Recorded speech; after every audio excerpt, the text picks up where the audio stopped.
Hey, so what's going on YouTube? This your boy Matt. WWDC just finished. Let me pull the drink up real quick so I know what I'm talking about. Let me make sure I know what I'm talking about so I can hit the recap. Boom. Alright. WWDC 2019 just finished. About 3 o'clock, something like that. Maybe a little bit before. They did an update on iOS, WatchOS, macOS, iPadOS. So yeah, let's get started.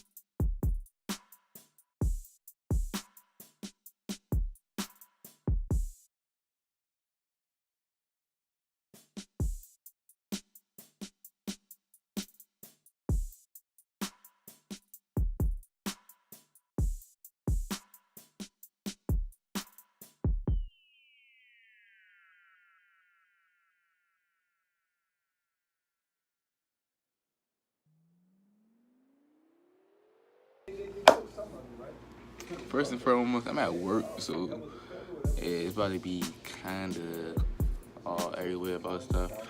But I remember the first thing when I came in, they was talking about WatchOS. So WatchOS6 finally came out. A lot of new features, a lot of new trends and everything like this. So first talk about from when I saw it. Basically, they're integrating apps onto the WatchOS by itself. So that means you can download, you can delete, you can play apps without needing your iPhone. So listening to music, watching a podcast, not watching a podcast, but listen to a podcast, things of that stuff you can do on the go. They even add some more health apps, so for females with period cycles, things of that sort. Also new watch faces, so that's dope too. Like I said, you got the apps that want it, so you can download and search apps on there from finance, fitness, maps, music, things of that sort. You got the calculator finally on this thing, so you can check the tips. What else apps did they say? They got the video, voice memos. Voice memos. Why was voice memos not on this joint? Like, if you think about it, the Apple Watch, to me, I think of like the iPad Nano. That thing had voice memo. It should have been had that. But yeah, we got reminders on this joint. So you got the reminders, so you can check your reminders, things of that sort. Then you can also use your memojis and emojis on the app. On the Apple Watch. So with the activities and the fitness joint, it monitors your activity, your fitness as a more wider spectrum. It goes from a 365 days as well as a 90-day period. So it can tell you if you're doing good, if you're staying consistent with your working out, if you need to pick up the pace, or just you're meeting the minimum requirements. So it's just kind of like your coach for the long term. Like I said, with the cycle tracking, you can your menstrual cycles, so you can know when you're gonna start, when you're able to fertilize, things of that sort. I don't know if I'm using the correct term. I'm not no scientist or whatever, but if you have it, you know what I mean. So your fertile window, it gives you a heads up when it's about to start. Things of that sort. So based off your body heat, things of that sort, I think it predicts. Also, they got the hearing application. So basically, they're trying to focus on your ears more. I don't know, but so basically, whenever it's too loud in the area, it's allowing you to read the decibels. So this can be used in two good methods. One for YouTubers.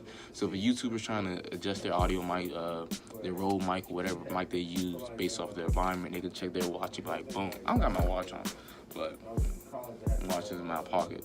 But basically, say I'm trying to record and I'm like, well, do I want to see if any background noise is gonna get picked up? Because I already know since I'm in the office, I'm getting audio in the background right now.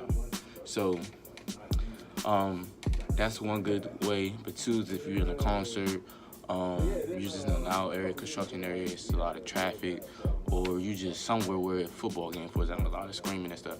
And it helps you monitor when it's loud areas, and it tells you about how long you can stay there before it starts damaging your ears and things of that sort. You can get onto your iPhone, and now this is still compatible with the first Apple Watch, but not all the features are going to be able to be adapted to the first Apple Watch, and it still includes with the iPhone 6s. So let's get with that. Boom. Next thing I saw was iOS 13. A lot of people waiting for this thing to come out. Personally, I was as well. But basically, let's hit with the rundown. First thing I saw was dark mode. Dark mode was anticipated. Everybody wanted this thing. They was like, bro, we need dark mode about to come out. Everybody need dark mode. So that's finally out. Look, it's in every application, even new applications, even developer applications, third party, anything you can think of. Gives a crisp, nice layout to the just to the whole UI, basically. Easier to look at in the nighttime or whatever time you wanna look at it. You got portrait lighting control, so you can have the lighting all look all nice. Say, for example, you took a picture and you like, boom, I want more light right here, but you want more light somewhere, you know what I mean. And then it's more gradients in the mono portraits, so it looks better and more crisp.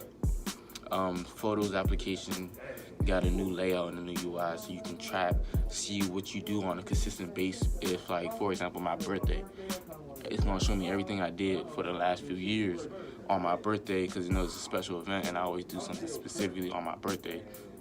And also can bring up, if you took a cluster of pictures or photos on one day, highlights of like, oh, this is a live video or a photo or one of your favorites, but it's all congested. It's all congested and just easier to view, more nicer to see. They have more editing abilities on there, more power for the video editing as well, so you can crop, rotate videos and things of that sort, and then also just enhance the video appearance. When it comes to privacy, they included the more of your location privacy. So I remember a lot of people had issues with Uber tracking your location whenever you're not even using it. So that's being more private. So it's checking with your Wi-Fi, your cellular, and your Bluetooth now. As well as you can use your Apple account to register or log in to your applications that you really don't want to put a whole lot of information on. They'll generate that for you. And then when that process, you don't have to use your personal Gmail. They'll encrypt a fake or a dummy email, and this is per application, so it's a new generated email per application that will forward you information to your main email, and you can disable this later on. So it's a lot of stuff. HomeKit, they got a lot of new features. So HomeKit is able to be bought or is being adapted into more routers, as well. It's more instant, it's encrypted when it's sent to the cloud, things of that sort. But yeah, I'll catch y'all. Peace.